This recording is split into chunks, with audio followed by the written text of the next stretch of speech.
Piso Jose Rizal 1972 at Piso Jose Rizal 1974, barya na madalas nating makita sa YouTube. Magkano na nga ba ang halaga ng mga barya na ito? Yan po mga kabarya ang ating pag-uusapan, pagkatapos lamang ng maikling intro na ito.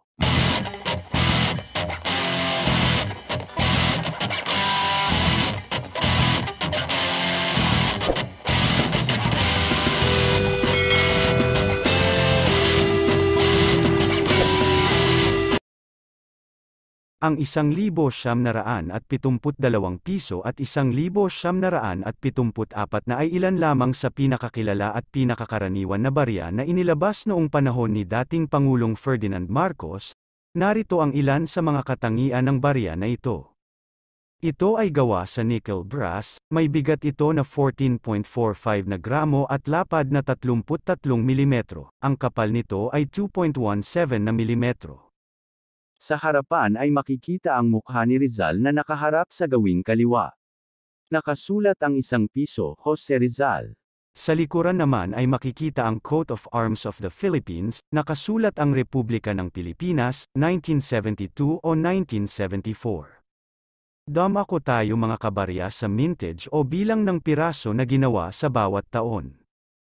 Ang 1972 ay may 121,821,000 na piraso. Ang 1974 naman ay may 65,02,178. Ang 1974 proof ay 10,000 piraso lamang. Ngayon, magkano na ba ang halaga ng mga barya na ito?